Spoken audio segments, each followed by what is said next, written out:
Today, Precarious plays Metroid Prime. Where'd you go again? Yes, but I'm not sure where to go next. Well, while you're looking at that, I think it's... That is late game nonsense. I think one of the things that really colored my judgment about this series and this character was how much you liked it, too, because you sold this shit to me 100%. Like, you were like, you need to play this because it is literally the coolest thing ever discovered. In fact, they are going to use this series to try to discover the temperature absolute zero on the Kelvin scale, which has yet to be discovered by science. This is so cool. Obtained. It has yet to be obtained. Obtained, yes. Yeah. We know it's there, but getting there... And this game proves it. Yeah, and this game is the closest we've ever gotten. It is so cool. Okay? So science has yet to find a hyperbole great enough to describe the temperature of this game and how cool it is. We built a supercomputer the size of a planet just to try to obtain a measure of its coolness. In the end, it just gave up and shrugged and said, pretty cool. Yeah, just play Metroid Prime. It's pretty good. And no other Metroid games. So the... Is there something you want to say? No. Look, I know what you're talking about. Metroid Fusion is fine, okay? I never got to play all of Metroid Fusion. There was one fight that stumped me, and then by the time I figured out the technique to beat it, I realized that it was exhausting to do, and I just was... The patience barrier was too high for me. I finally, figured it out and did it a couple of times.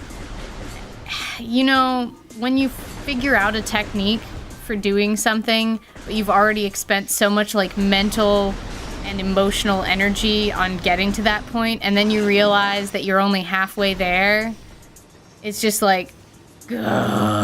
It's crushing. And I didn't own the copy of the game anyways, so I was just like, you know what, fuck it. See, I made a mistake and I shot these when I shouldn't have, so that's why I left and came back. Yeah, I see, because they needed to light the room.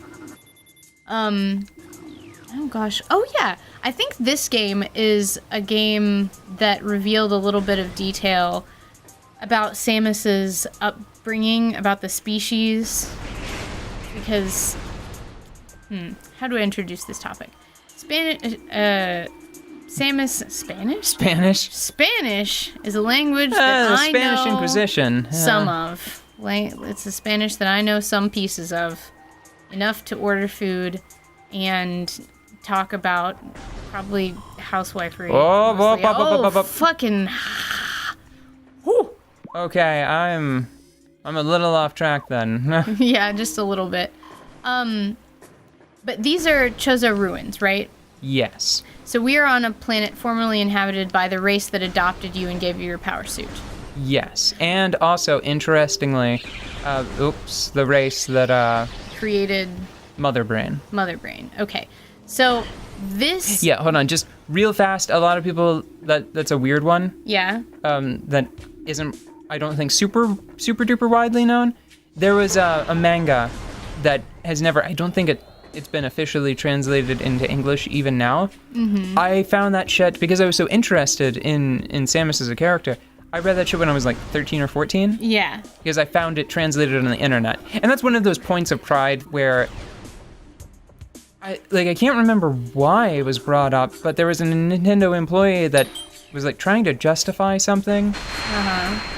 And they were like, most people don't know this, but Samus had some awful traumatic childhood. And I was like, yeah, bro, I know that. I knew that when I was 14 because I fucking have the internet. It's not like a super closely guarded secret or anything. So you got to be one of those people who are like, most people don't know this, and then you're like, oh no, I do know that one. Yeah. Well, it was a little frustrating because this guy was trying to justify something completely inane, and he was like a Nintendo employee too.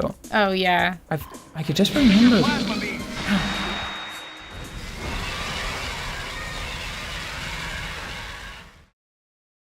It's fine. Sometimes people say things that are not real and irrelevant to... My head really hurt there for a second. I got kind of dizzy. It's okay. You shouldn't be dizzy because there's nothing to be dizzy about. Okay, so back to my story, which is much better than your story. Samus's people are... Well, Samus's people. The species... Yeah, species, right? Yeah. The sentient race that raised Samus... and, gave her power suit one way or the other. I'm a little fuzzy on the details. Is a race that is fairly advanced and values the ecology of places. Yeah. And they're full of remorse about certain pieces of technology and certain things that they've done. Like, they made Mother Brain, right? Right. And I think that are they in some way responsible for the space pirates? I can't remember. In the sense that I don't think that they were a very organized peoples until Mother Brain organized them. Right. Actually, now that I'm thinking about it, I believe Samus was a weapon, like Samus as a force, yeah, was engineered more by Mother Brain than by the Chozo. There is this weird story, this sort of this tale that's underpinning the Metroid series. I say the series, but really there have only been 5 games or something. Yes. Because it's like the 3 Prime games, Zero Mission, Fusion, and I feel like I'm forgetting something. No, you are not forgetting anything. Oh, Hunters, right. Oh, yeah. Yeah, so there's Hunters, but that one doesn't really, it doesn't do much with the overarching plot. I guess it does potentially set up, a cool series of antagonists. I feel like you can powerbomb here later, but... Oh, is it here? Oh. So these are a cool enemy because they were in the 2D platformers and I recognized them immediately, but they were a 3-dimensional enemy, which is that's a really nice thing, and they felt very effective too. They didn't feel it wasn't like Goombas in Mario 64 where during the transition, they became completely ineffectual. Yeah. Yeah.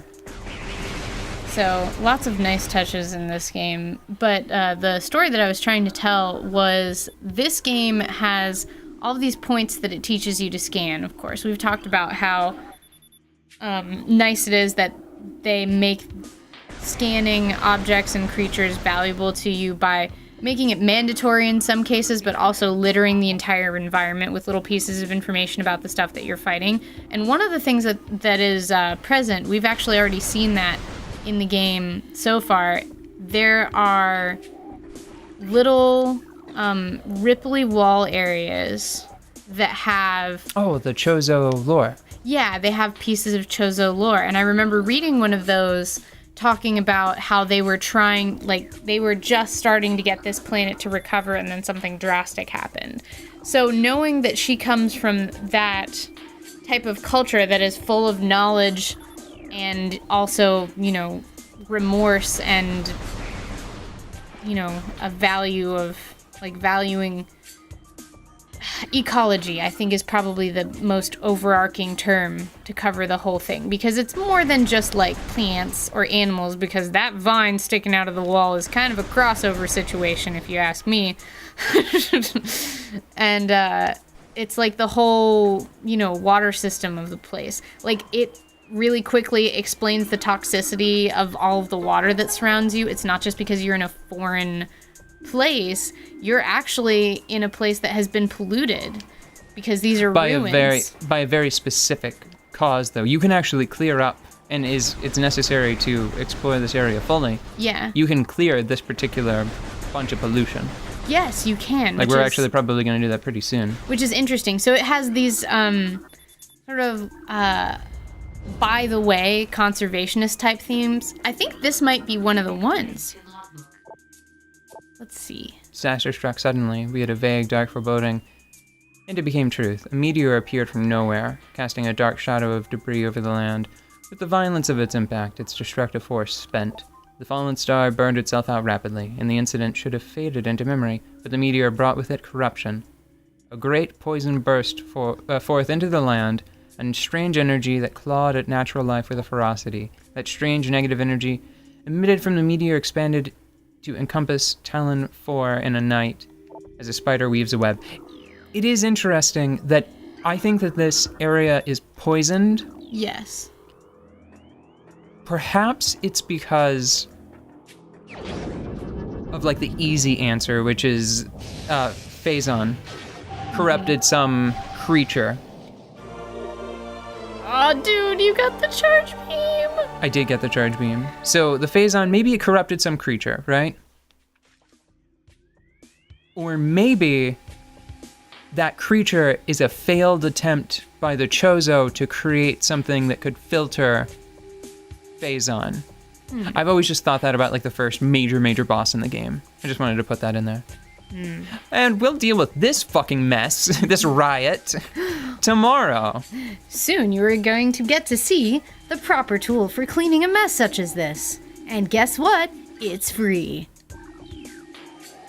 Wait, the tool is free or getting to see it is free? Both. Power beams are expensive. Oops, I gave it away.